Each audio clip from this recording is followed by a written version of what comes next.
Enquanto o vídeo não começa, que tal ir curtindo e compartilhando com seus amigos? Se não for inscrito, se inscreva e ative o sininho. A IPF agradece.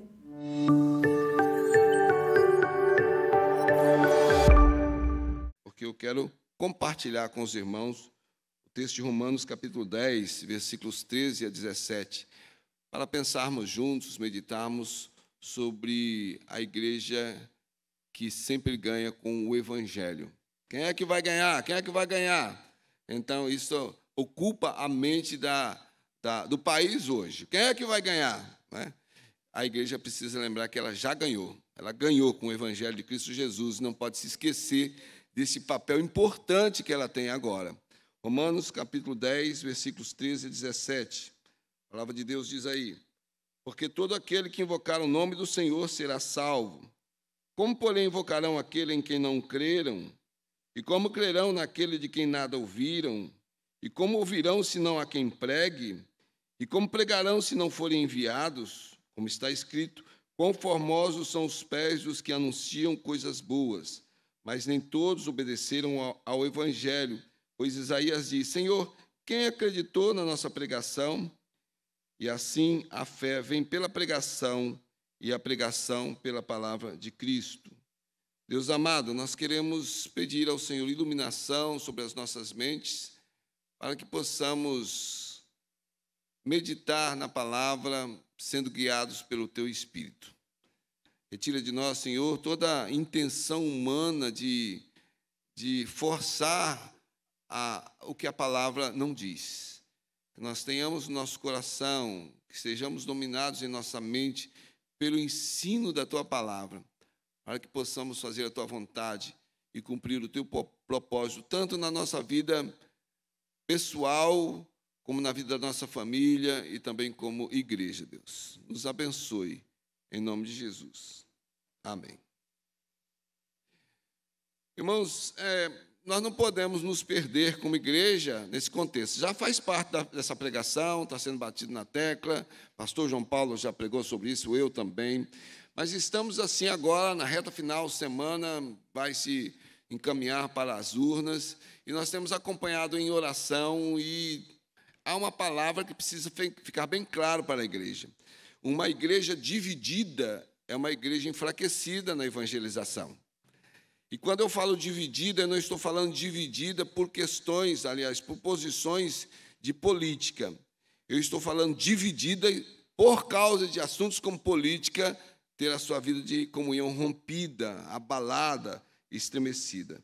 A Igreja Presbiteriana do Brasil já foi posicionada através das palavras do pastor Roberto Brasileiro, que é o presidente, tem uma postura bem clara no que diz respeito a este púlpito. Este púlpito é usado para pregar o Evangelho e para trazer mensagens de edificação à igreja. Nenhum pastor pode usar o nome da Igreja Presbiteriana para deixar oficialmente uma direção como se fosse a direção da igreja. Tem os seus pensamentos, tem as suas opções, mas não pode fazê-lo de púlpito, porque a nossa função é orientar a cidadania dos membros da igreja. E isso você tem recebido como orientação. Não estamos falando sobre opção política, estamos alertando sobre ideologias que movem a política. Estamos dizendo a você, procure estudar e pesquisar em quem você vai votar. Não é por uma questão de posição de família, porque sempre pensamos assim, fizemos assim. É uma questão de usar hoje o recurso da internet, entrar nos sites, tanto de políticos como de partidos, como do Tribunal Superior Eleitoral, enfim, pesquisar realmente em quem você vai votar, o que a pessoa em quem você está colocando a sua confiança vai oferecer à nação. Em primeiro lugar, no entanto, deve estar a preocupação, assim como diz Calvino, as leis dos homens devem ser influenciadas pela lei do Senhor. Então, nós devemos nos posicionar de tal forma que as nossas escolhas recaiam sobre pessoas cujos projetos, cujos os propósitos estejam cada vez o mais próximo possível dos princípios do reino de Deus. Eu não posso buscar na minha posição pessoal algo firme para querer mudar a sua posição. eu preciso entender que eu tenho uma grande responsabilidade e essa responsabilidade deve ser tomada diante de Deus em espírito de oração. Então, a nossa orientação, até eu me lembro no último sermão, foi: quer discutir política? Vamos lá, você pensa diferente de mim? Somos crentes?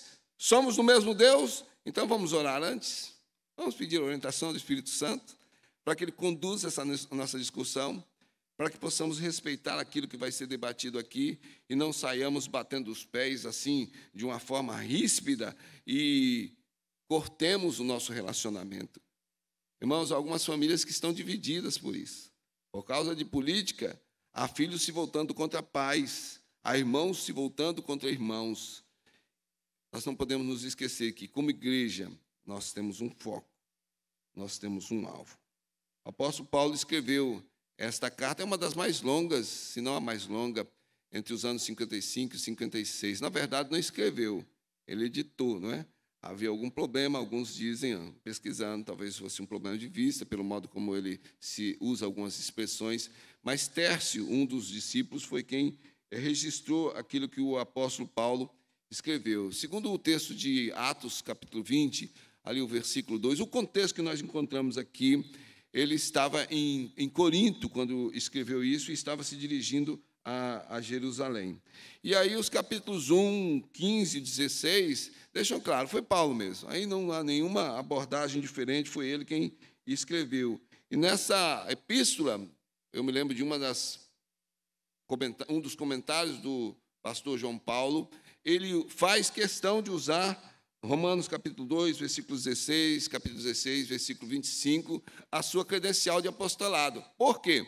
Romanos 3,8 diz que havia uma oposição, havia algumas conversas que colocavam em dúvida a questão da sua autoridade pastoral. Em alguns momentos, como Filipos, por exemplo, ele não faz, mas aqui ele o faz. Ele apresenta, não é a carteirada de Paulo, mas ele está se apresentando com a autoridade de apóstolo do Senhor Jesus Cristo. E ele aborda, principalmente, a doutrina da justificação. Esta igreja não foi fundada por ele. Alguns judeus chegaram em Roma e começaram, judeus convertidos já ao cristianismo, e iniciaram ali o processo de evangelização. O apóstolo Paulo acompanha o movimento desta igreja e há algumas dúvidas, como sempre há. Como vem judeu que vem da obediência à lei, da justificação pela lei, como havia gentios que vinham de doutrinas pagãs que acreditavam no sacrifício, outros acreditavam no culto à inteligência, ele apresenta a justificação pela fé e tão somente pela fé em Cristo Jesus. É por isso que nós encontramos de uma forma bem forte na carta o ensino a respeito da expiação de Cristo. É Ele quem morreu pelos pecados, é Ele quem se sacrificou pelos pecadores, e Ele então dá uma nova vida, Ele dá uma nova direção, e isso enchia de esperança tanto do judaísmo quanto entre os gentios que eram convertidos, e o apóstolo Paulo tem aqui a intenção clara de manter uma visão de unidade, porque vinha o judeu convertido, alguns ainda queriam, algumas práticas do judaísmo estavam sendo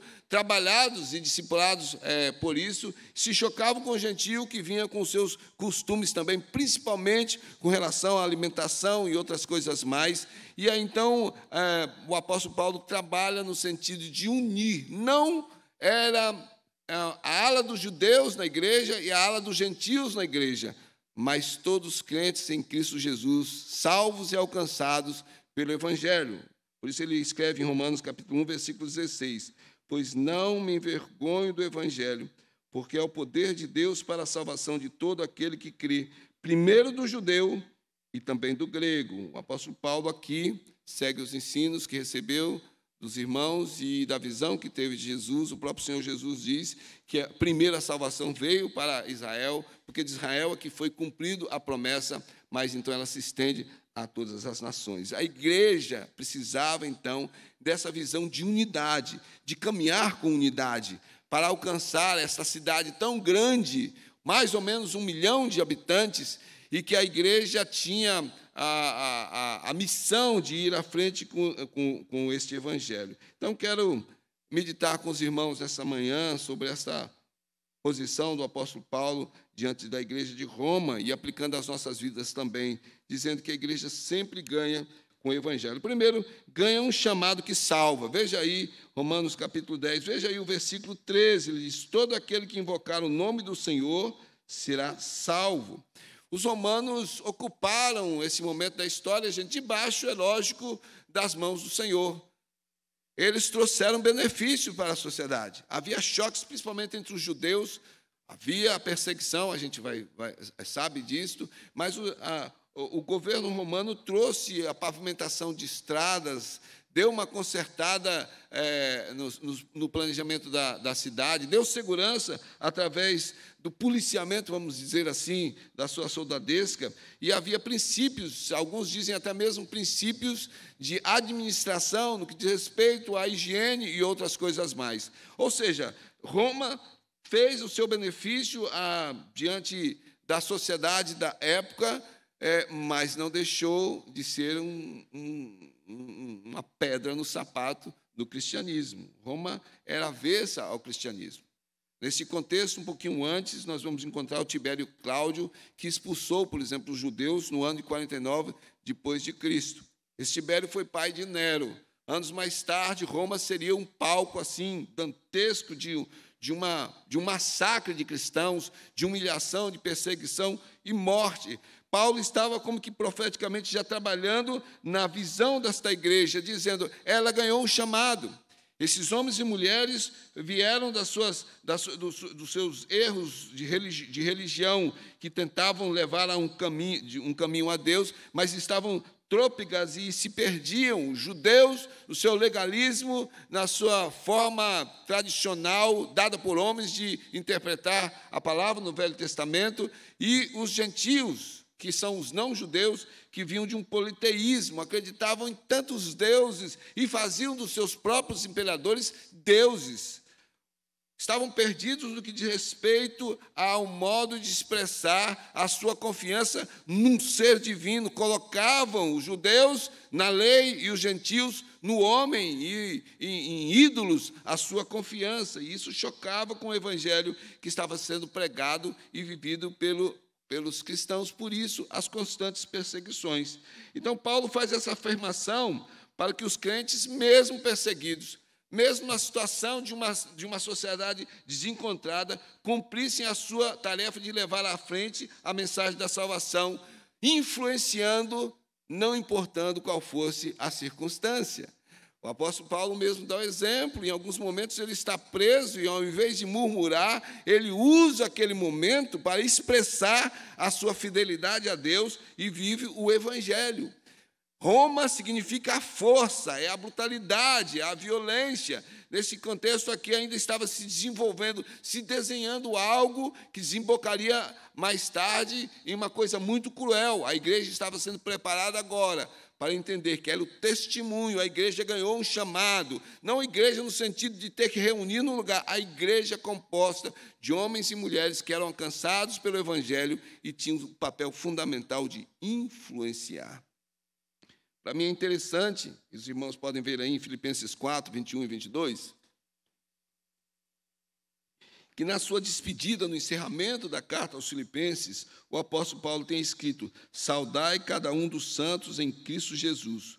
Os irmãos que se acham comigo vos saúdam. Todos os santos vos saúdam, especialmente os da casa de César. Ele não está aqui se referindo a um homem chamado César, em cuja casa se reunia uma igreja. Ele está falando aqui do Império Romano.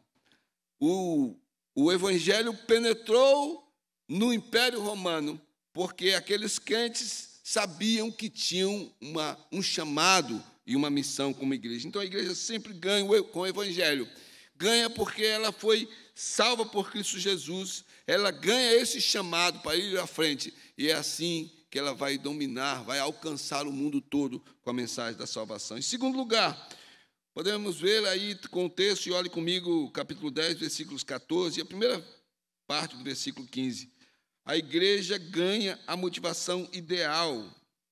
No início do cristianismo, em torno aí do século I e II, a gente vê isso no livro de Atos, a igreja ela não se reunia muitas vezes em templos. Os templos começaram a surgir, porque havia o templo de Jerusalém, que era do judeu.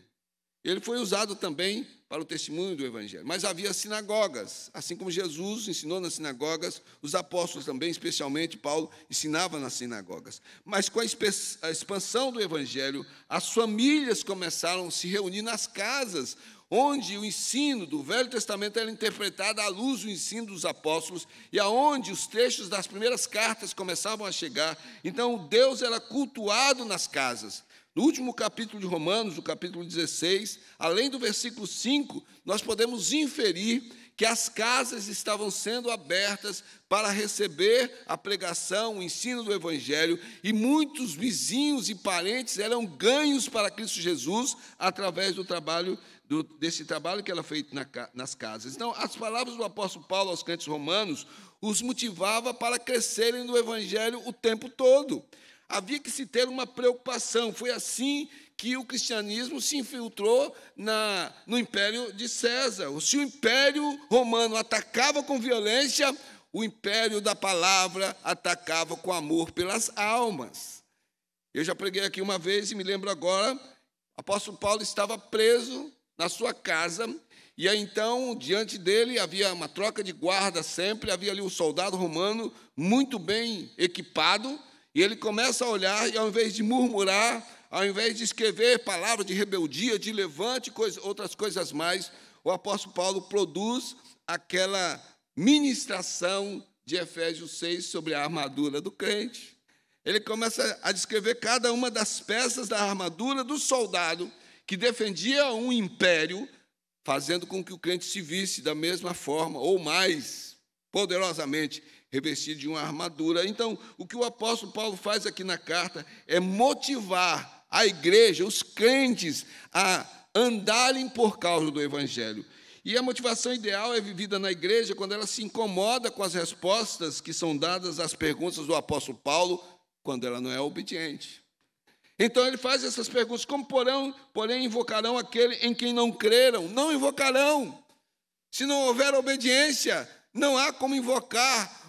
Vão invocar o quê? Continuarão invocando os seus deuses, continuarão falando as suas filosofias e outras coisas mais. E ele diz: e como crerão naquele de quem nada ouviram? Nunca crerão, porque é preciso que o nome seja anunciado, é preciso que o caminho seja apontado. E ele diz: e como ouvirão se não há quem pregue? Não ouvirão.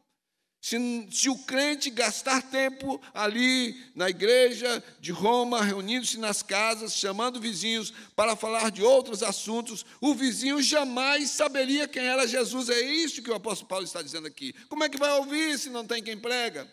E finalmente ele diz: e como pregarão se não forem enviados? Não pregarão. Teriam mantido para si o evangelho. O apóstolo Paulo ensina aos crentes romanos, judeus e não judeus, que a igreja de Cristo Jesus é um corpo vivo, é um organismo dinâmico, crescente, quando ela é motivada pelo ardor missionário. Há situações, há assuntos, há circunstâncias a serem tratadas, mas isto não desvia o foco da igreja, o ardor da igreja, porque faz parte da sua natureza revelada por causa de Deus. Deus tem esse amor. Este é o Deus que busca o perdido. A igreja não poderia ficar fazendo acepção para quem pregar o evangelho. Pregava o evangelho até mesmo para quem perseguia, até mesmo para quem prendia. Era a oportunidade que eles viam de viver o evangelho. Em Romanos capítulo 8, versículo 9, o apóstolo Paulo escreveu: vós, porém, não estáis na carne, mas no Espírito, se de fato o Espírito de Deus habita em vós. E se alguém não tem o Espírito de Cristo, este tal não é dele. Então a igreja sempre ganha com o evangelho, porque ela ganha um chamado para salvar. Se transforma num exército que não tem armas no sentido de matar pessoas, mas que tem a palavra, que é a espada do Espírito, que mata o pecado. A igreja sempre ganha com o evangelho porque ela ganha um motivo ideal. Não age por questão de filosofia, ou postura, ou ideologia. Ela age porque ela tem algo extraordinário. Ela tem o nome de Cristo Jesus que salva.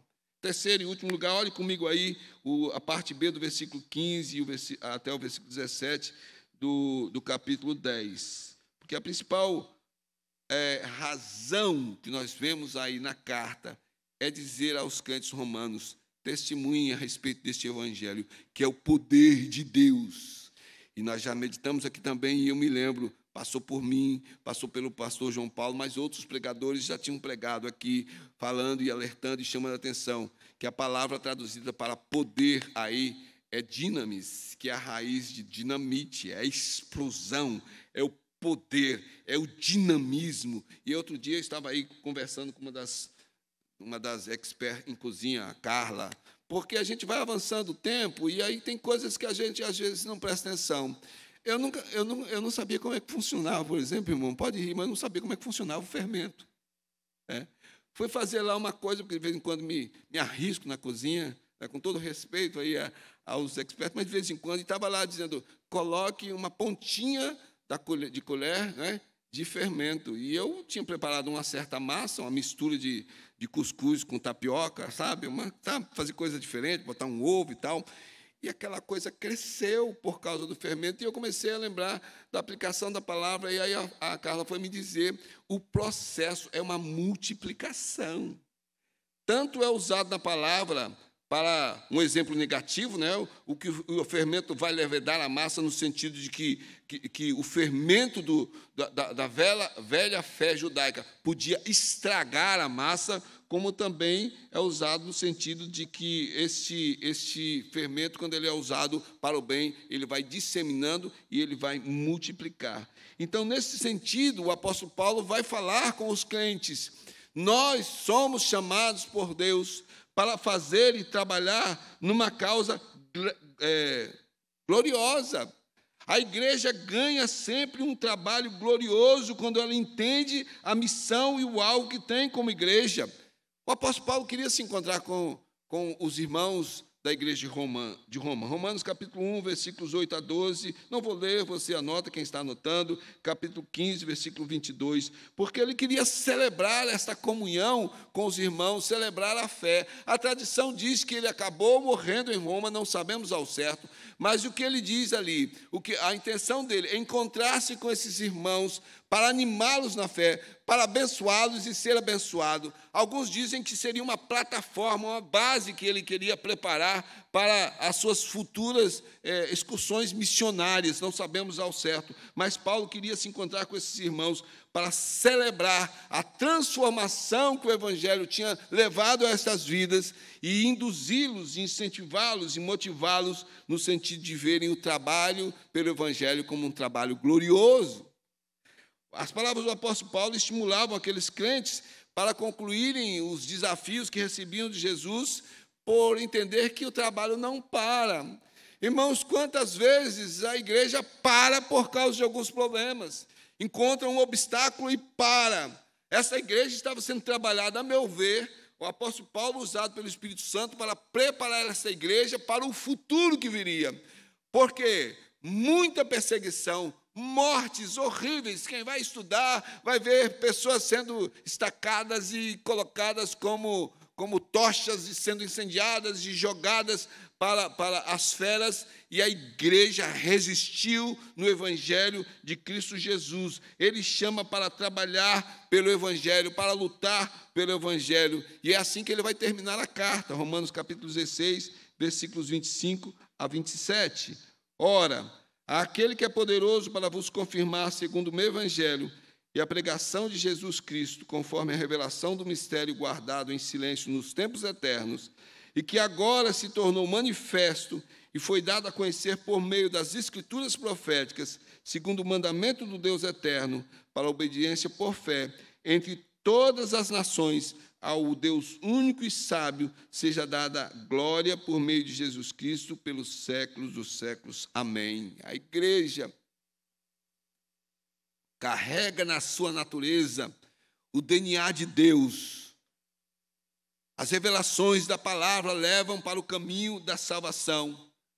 E ele diz, isso é motivo de alegria. Em algumas vezes ele diz, eu me alegro nas tribulações, nas perseguições. O apóstolo Paulo não está como a gente diz aqui no Nordeste, se amostrando no momento em que ele descreve as chicotadas e as outras coisas, e ele infere dali, ele tira dali, não numa visão masoquista, sabe, que tenta extrair o prazer da dor. Ele tinha prazer, ele tinha alegria nesses momentos, porque neste momento é que ele tinha a oportunidade de testemunhar quem era Jesus na vida dele. Deixou tudo por causa de Jesus. Seguia e sofria por causa de Jesus. E esta é a visão que ele passa, um trabalho glorioso. Não é um plano que é bonito, não é um projeto digno de elogios. Ele se coloca como alguém que está com o propósito de ser usado para a pregação do Evangelho. Por isso ele cita aí, nesse texto, a profecia dada por Isaías, lá no capítulo 52, versículo 7, que formosos são sobre os montes os pés do que anuncia as boas novas, que faz ouvir a paz, que anuncia coisas boas, que faz ouvir a salvação, que diz a Sião, o teu Deus reina. Lá no passado, o Espírito Santo motivou, mesmo que no contexto de escravidão, levantou homens que falavam, morreram porque falavam as verdades e anunciavam um caminho para o povo lá do Antigo Testamento. Aqui agora ele diz, nós continuamos e caminhamos, e como é bonito aquele que vai em frente pregando e vivendo o Evangelho. Ele diz, nem todos vão crer, como diz Isaías. Mas a igreja, ela não existe para ficar julgando quem é que vai crer, quem é que não vai crer. Quem é escolhido, quem não é escolhido. A igreja foi chamada para pregar o Evangelho, e é por isso ele diz, e assim a fé vem pela pregação, e a pregação pela palavra de Cristo. Com essas palavras aqui, o apóstolo Paulo deixa bem claro que cada vez mais anunciar o Evangelho coloca sobre a vida daquele que anuncia a responsabilidade de continuar fazendo o trabalho.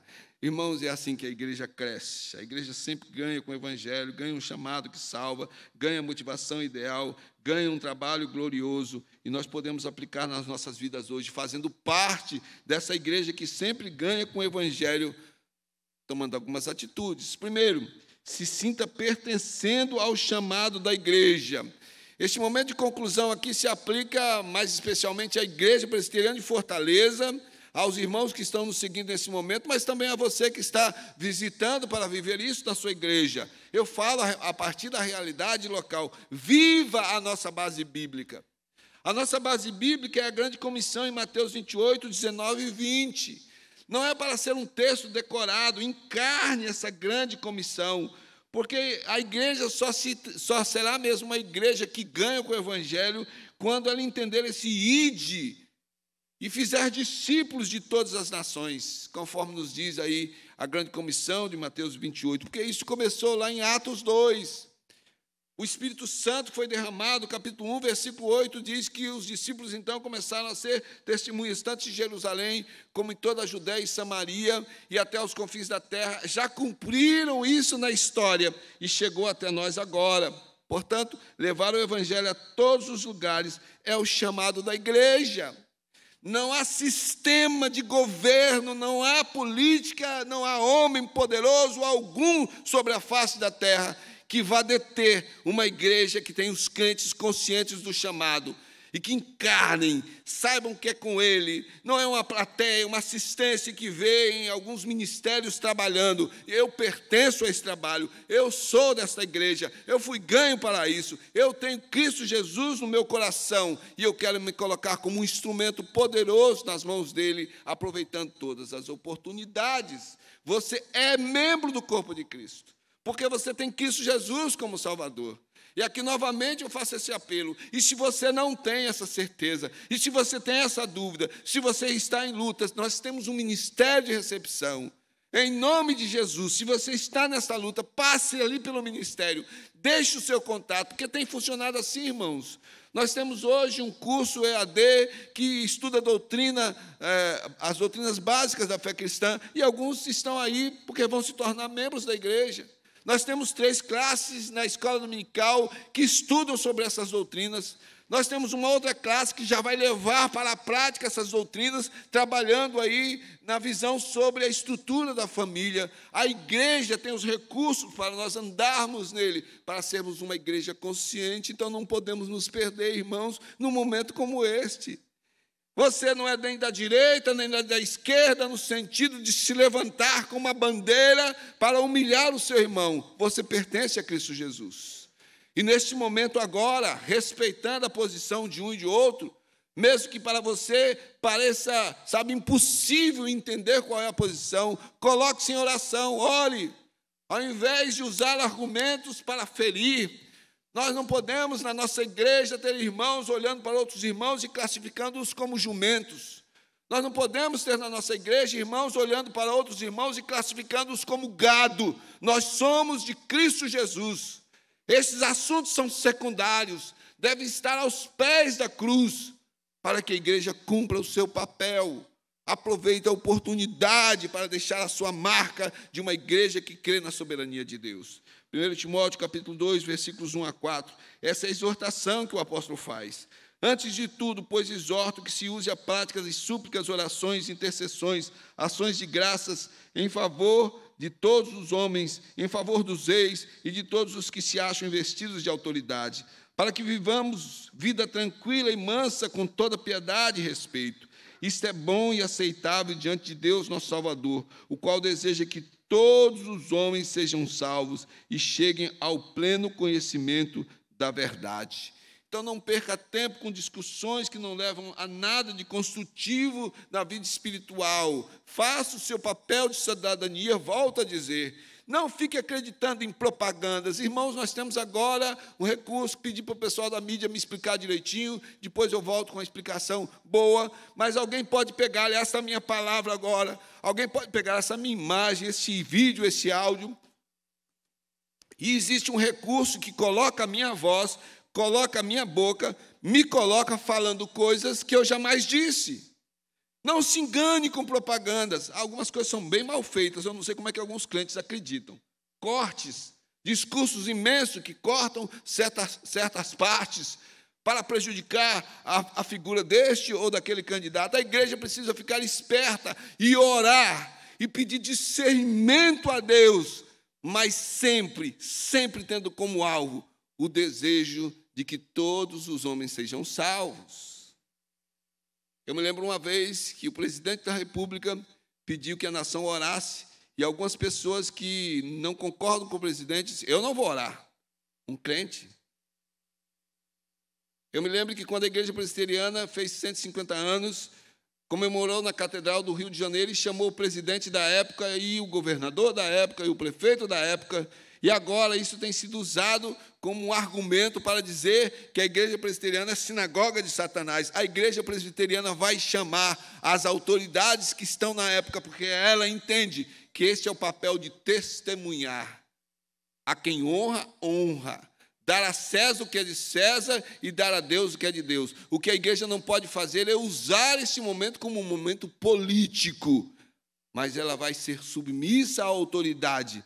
Enquanto essa autoridade não ferir os princípios da palavra de Deus, a igreja é chamada para testemunhar. Em segundo lugar, faça parte dessa igreja que sempre ganha com o evangelho, vivendo com a motivação de Cristo em sua vida.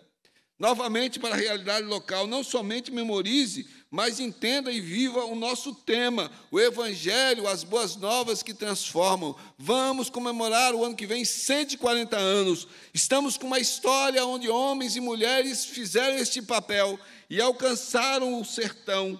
E foram aí no lombo de cavalo, o pastor já testemunhou, alguns a pé, levando para dentro, sendo perseguidos muitas vezes, sendo apedrejados, sendo motivos de pilhérias e coisas ridículas, mas tinha uma motivação, foram em frente, porque o crente é o sal da terra, o crente é a luz do mundo. O crente é o perfume de Cristo Jesus, e essa deve ser a nossa motivação, essa deve ser a motivação. O Evangelho é a boa notícia que transforma. Então, ponha como alvo de oração, quem sabe, aquela pessoa que lá no ambiente do trabalho está perseguindo você por causa do seu pensamento político. Quem sabe? Alguém que é superior perseguindo alguém que está numa instância inferior, ou alguém que é inferior trabalhando para minar aqueles que estão na chefia e na autoridade. Coloque diante de Deus em oração, porque você tem a motivação. A motivação é o amor de Deus que deve arder no seu coração, e o alvo de oração deve ser estes, para que cheguem ao conhecimento da salvação. Nós estamos no mundo mau, irmãos. Este mundo aqui não é para amador, não, sabe? O crente precisa ser inteligente e esperto, não pela sua própria capacidade, que Deus já dá, mas cercando isso deve ter a ação do Espírito Santo. Jesus não escondeu isso de nós, é para esse mundo que Ele nos enviou. Lá em João capítulo 17, versículo 18, Ele disse: assim como tu me enviaste ao mundo, também eu os enviei ao mundo. Nós temos esta motivação. Como eu disse, não importa o sistema de governo que se levanta. Quantos já se levantaram, irmãos?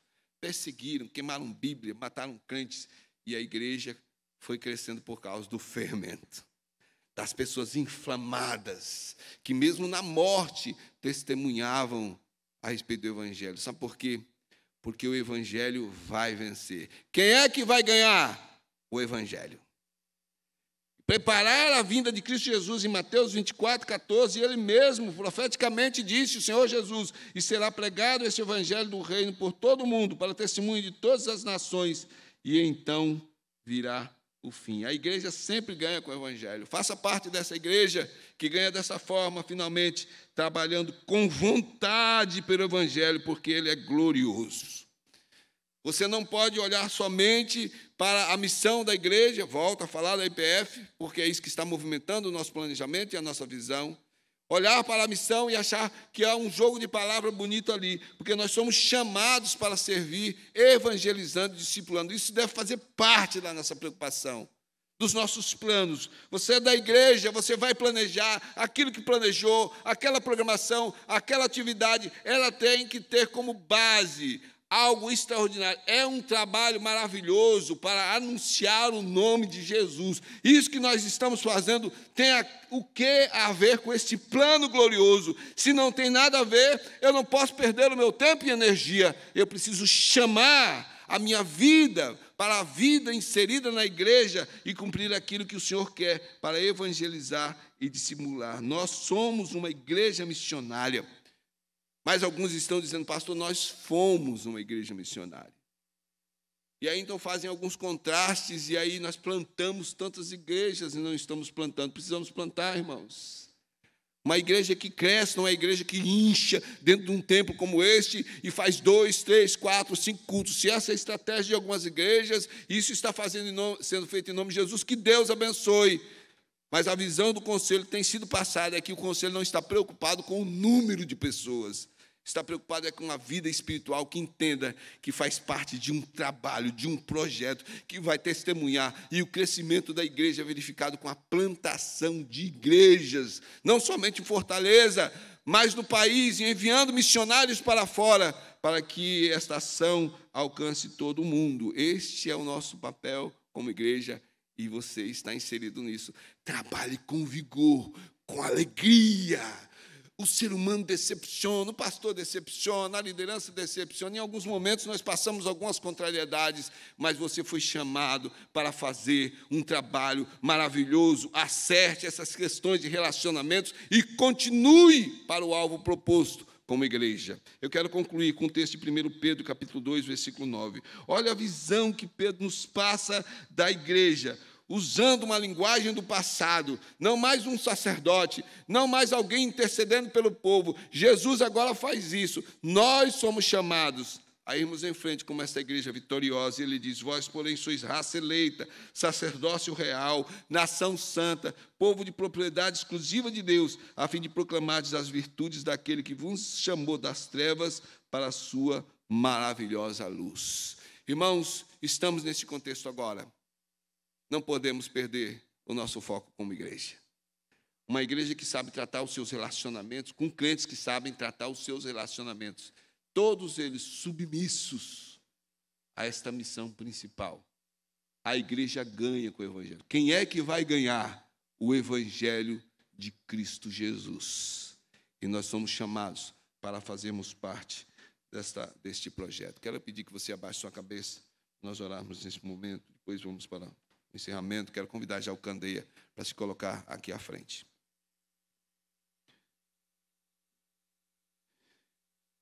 Deus amado, nós queremos nos colocar como igreja na Tua presença, mas quebrantados, Deus.